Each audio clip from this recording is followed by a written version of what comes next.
मैं बागेश्वर धाम सरकार के साथ हूँ और मैं उन्हें दिव्य अवतार कहता हूँ। क्यों कहता हूँ दिव्य अवतार? कम से कम 5 ऐसे कारण हैं जिसके कारण मैं बाबा बागेश्वर को दिव्य अवतार कहता हूँ। इसमें से पहला कारण, कोई भी असाध्य रोग हो किसी व्यक्ति को, असाध्य मतलब कि आप समझ सकते हैं, कैंसर तक या कोई भी असाध्य रोग किसी व्यक्ति को हो, और अगर उसे लगता है कि दुनिया का कोई भी डॉक्टर नहीं ठीक कर पा रहा है, तो फिर ऐसे स्थिति में अगर कोई व्यक्ति बागेश्वर धाम चला जाए और वहाँ जो बागेश्वर धाम में जो हनुमान जी की प्रतिमा है, जिसे हम लोग बागेश्वर बालाजी कहते हैं, और वहाँ जो सन्यासी बाबा की समाधि है, अगर वहाँ जा कर के वो अपनी विनती करे, जिसे कहते हैं अर्जी लगा दे, तो मुझे लगता है कि उसकी श्रद्धा के अनुसार उसकी वह असाध्य रोग भी ठीक हो जाएगी। आप कहेंगे ये अंधविश्वास है। इससे पहले भी 100 बार कैंसर जैसे भयंकर बीमारी को भी देवराहा बाबा के चरण जहाँ रहते थे, जहाँ पैर धोते थे, वहाँ के बालू से शीश पर लगा देने से कैंसर मुक्त भी हुए लोग। पटना के जज थे जिन्हें देवराहा बाबा ने कहा था कि बस थोड़ा थोड़ा बालू उसको खाना है, बालू के कण, जहाँ पर देवराहा बाबा ने पैर रखे थे, चरण रखे थे, और वो आदमी ठीक हो गया था कैंसर जैसे बीमारी से। और ऐसा सैकड़ों बार हो चुका है कि एक दिव्य व्यक्ति, एक अवतारी पुरुष, उसके स्पर्श से कोई अगर एक चॉकलेट भी खा ले तो उसके श्रद्धा के अनुसार और उस दिव्य व्यक्ति की तपस्या के अंश से कोई भी असाध्य रोग ठीक हो सकता है। यह अंधविश्वास नहीं है, ऐसा ही धरती पर रोज सैकड़ों बार होता होगा। इसलिए मैं बाबा बागेश्वर को दिव्य अवतार कहता हूँ। ये मैंने पहला पॉइंट आपके सामने रखा। अब मैं आपके सामने बाकी 4 पॉइंट पर रखने वाला हूँ कि क्यों मैं बागेश्वर धाम सरकार के साथ हूँ। तो जिससे मैंने पहली बात आपको बताई कि संसार का कोई भी असाध्य रोग, उसमें यह बात भी आता है कभी कभी कोई स्त्री अगर बांझ है, उसको कोई संतान नहीं होती है, तो पता नहीं क्यों ऐसा देखा है। मैं राजेश्वर वहाँ पर एक है राजेंद्र दास जी, उन्होंने बताया था कि एक महिला के, एक माता जी के पेट में से जो उनका गर्भाशय था वो निकाला हुआ था, उन्हें संतान हो ही नहीं सकता था, लेकिन फिर भी जो उनके जो गुरु जी थे, शायद भक्तमाली जी की बात कर रहे थे वो, उन्होंने आशीर्वाद दिया कि जाओ तुम्हारे पास बेटा होगा। उन माता जी के पेट में नया गर्भाशय भी बना और उसमें बालक भी हुआ, और 9 महीने बाद एक बेटे का जन्म भी हुआ, जो अब बच्चा 12-13 साल से ऊपर का हो चुका है। पता नहीं घटना को थोड़ा सा ठीक कर लीजिएगा। लेकिन राजेंद्र दास जी बता रहे थे कि जिस माता जी के पेट में गर्भाशय नहीं है, उन तक को गर्भाशय भी तैयार हुआ और बालक भी हुआ, अगर एक दिव्य अवतार वचन दे दे तो। ठीक वैसी घटना तभी हुई थी जब बाबा बागेश्वर यानी कि धीरेन्द्र कृष्ण शास्त्री 14-15 वर्ष के थे, और वहाँ उन्होंने नया नया दरबार लगाना शुरू किया था, और एक सरदार जी को कह दिया था कि आपके यहाँ 1 साल के अंदर बेटा होगा। और सरदार जी ने मखौल उड़ाया था कि मेरी बीवी का तो जो भी है पेट का एक गर्भाशय का एक पार्ट का ऑपरेशन हो चुका है, असंभव है, और काफ़ी कुछ खड़ी खोटी सुनाकर सरदार जी चले गए थे। धीरेन्द्र शास्त्री रोने लग गए कि अब क्या होगा, लेकिन सन्यासी बाबा ने कहा जो बोल दिया सो बोल दिया। और अगले साल वो सरदार जी जमीन पर लेटते हुए, साष्टांग करते हुए आए और बताए कि बेटा हुआ है। मैं ये बात इसलिए कहता हूँ कि संतों की महिमा बहुत कुछ है। आप साईं बाबा के बारे में सुने होंगे, या फिर बहुत सारे सिद्ध इस धरती पर हुए हैं, भारत भूमि पर ज़्यादा हुए हैं, और उनके आशीर्वाद मात्र से बहुत कुछ संभव है। उनमें से एक बाबा बागेश्वर भी है, यानी कि धीरेन्द्र कृष्ण शास्त्री भी है।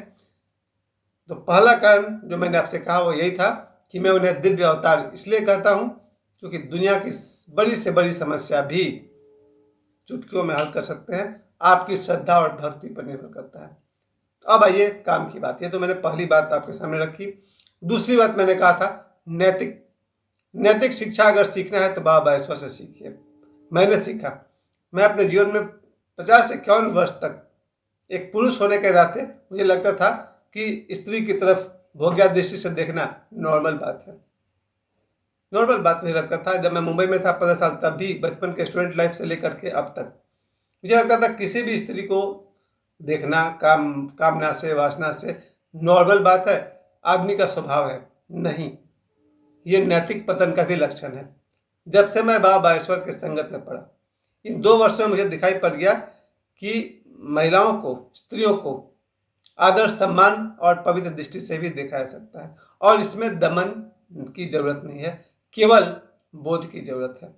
तो ये दूसरी बात, हमें समाज में कैसे नैतिक जीवन जीना चाहिए, खास करके स्त्री पुरुष का जो सबसे गंभीर विषय था, जिस पर आचार्य रजनीश को कहना पड़ गया था संभोग से समाधि की ओर, उसी तरह से जो गंभीर विषय है स्त्री पुरुष का, उस विषय में अगर नैतिक दृष्टिकोण कोई दे सकता है आज, तो बाबा बागेश्वर और दे रहे हैं। जनरली उन्होंने अपने आचरण से दिखा दिया कि स्त्रियों को सम्मान की दृष्टि से देखा जाना चाहिए और देखा जा सकता है बिना कोई दमन किए। इसके अलावा जो नैतिक बातें हैं, चोरी करना, झगड़े करना, यानी कि चोरी नहीं करना चाहिए, झगड़े नहीं करना चाहिए, झूठ नहीं बोलना चाहिए, वगैरह वगैरह, इन सब नैतिक बातों की शिक्षा बाबा बागेश्वर हमें देते ही रहते हैं और अपने जीवन में उन्होंने करके दिखा दिया। और आज तो आप सभी जानते हैं कि वर्ल्ड का आज का बिगेस्ट सुपरस्टार है धीरेन्द्र कृष्ण शास्त्री, और मैं उन्हें कहता हूँ दिव्य अवतार। तो मैंने क्या कहा, नैतिक कारण से भी। धीरेन्द्र शास्त्री जी जो अपने माता पिता के साथ जिस तरह से अपना व्यवहार करते हैं, वही व्यवहार अगर हर व्यक्ति अपने माता पिता के साथ करे तो इसी धरती पर उसके लिए स्वर्ग है। उनके आचरण से एक दिव्य भाई है, एक दिव्य पुत्र है वो, और भी बहुत सारी उनके गुण हैं जिससे मैं उन्हें दिव्य अवतार कहता हूँ। तो मैंने आपको दूसरी बात कही थी, नैतिक शिक्षा अगर मुझे किसी से मिलती है तो बाबा बागेश्वर से मिलती है। और तीसरी बात मैंने अपने सामने रखी थी, वही बात आकांक्षा, इच्छा वाली बात। अगर कोई आपकी ऐसी इच्छा है जो आपसे भी पूरी नहीं हो पा रही, जैसे मुझे एक्टर बनना था, क्या क्या बनना था, पता नहीं, बहुत सारे गरीब लोग हैं जिन्हें कुछ चाहिए होता है, वो उनकी क्षमता में नहीं है।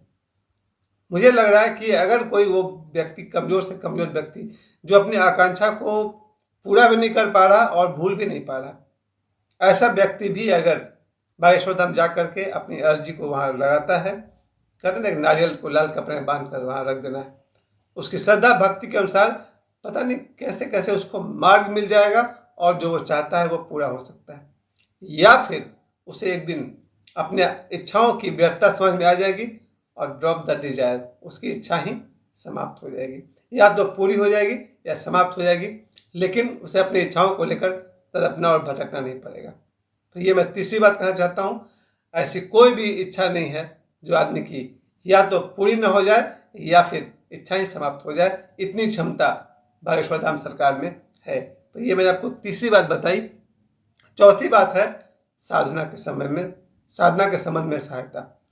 अगर कोई व्यक्ति साधना करता है और उसे लगता है कि साधना में बार बार बाधा पहुंच रहा है, चाहे उसके अपने परिवार से या उसके अपने मन के बड़े बड़े दुष्टों से, मन के भीतर ही बहुत सारे काल्पनिक दुष्ट होते हैं, उससे या परिवार से, मित्र से, शत्रु से, आलस से, कहीं से भी अगर किसी को अपने साधना में रुकावट आ रही है, अगर वो बागेश्वर धाम सरकार के पास अपने कमरे में बैठे बैठे भी अर्जी लगाया जा सकता है। जरूरी नहीं कि आप वहाँ जा करके, छतरपुर जा करके ही अर्जी लगाएं, अपने कमरे से भी कोई अगर हाथ जोड़ ले कि मुझे साधना में सहायता चाहिए, मेरी बाधाओं को दूर करें, उसी क्षण से उसके साधना में जो रुकावट है उससे बाबा हटा सकते हैं और आपकी सहायता कर सकते हैं। आपकी श्रद्धा पर निर्भर करता है। तो और अगली बात मैं कहना चाहूँगा कि एक और होता है साइकोलॉजिकल प्रॉब्लम, जिससे वैज्ञानिक भाषा में आज तक उसके नाम दिया गया उसको डबल पर्सनालिटी। जैसे ये भी कहा था भूत प्रेत बाधा। कुछ लोगों के लिए अंधविश्वास है, लेकिन बड़े बड़े देशों में, इंग्लैंड में, अमेरिका में इस पर रिसर्च किए जाते हैं, इसके अलग लेबोरेटरी होते हैं जहाँ इस बात को, इनका पश्चिम के देश जिसे हम विकसित देश कहते हैं, वो भी इस बात को मानते हैं कि भूत प्रेत होते हैं। यानी कोई व्यक्ति मरने के बाद उसकी जो आत्मा कहा जाए वो दूसरे को सहायता पहुंचा सकती है, नुकसान पहुंचा सकती है। जो आत्माएं सहायता पहुंचाती है हम उन्हें देवता कहते हैं, और जो आत्माएं हमें परेशान कर सकती है उन्हें हम लोग भूत प्रेत कहते हैं। इस पर बहुत लंबा विषय तो कोई कर नहीं सकता है, इतना जरूर कह सकता हूँ, अगर किसी व्यक्ति को भूत प्रेत वाली परेशानी हो, और होती तो है, बहुत लोगों को मैंने देखा है कि कुछ तो बात है जो आदमी नॉर्मल से भटक गया है, ऐसे में बाबा बागेश्वर से बड़ा रामबाण इस समय धरती पर कोई नहीं है, जिन्होंने पूरे विश्व को चैलेंज किया। और एक बार नहीं किया, 3 साल से तो मैं बार बार सुन रहा हूँ। वो कहते हैं सनातन धर्म को छोड़कर दुनिया का कोई भी शक्ति वाले मेरे बागेश्वर धाम का मुकाबला करके दिखा दे। और भी बहुत कुछ कहते हैं, वो मैं भी कहूँगा नहीं। तो एक लड़का, एक 29 साल का लड़का, पूरे विश्व में आज 235 देश हैं और इतने सारे धर्म हैं, 300 से अधिक धर्म हैं। मेन तो हम लोग समझते हैं 4 ही है, 5 है, 6 है। ओशो ने कभी कहा है 300 से अधिक धर्म है। सभी धर्म वालों को, हिंदू और सनातन धर्म को छोड़कर, वो कहते हैं और अन्य कोई धर्म वाले मेरी शक्ति का सामना कर ले। इस तरह से जो बात ये लड़का कह रहा है 3 साल से, और इससे जो लोगों को सहायता मिल रही है, मैं इन्हें दिव्य अवतार कहता हूँ। तो इन 5 कारणों की मैंने बात की, इन्हीं 5 कारणों से मैं बाबा बागेश्वर को दिव्य अवतार कहता हूँ। और हाँ, मैं बागेश्वर धाम सरकार के साथ हूँ। धन्यवाद।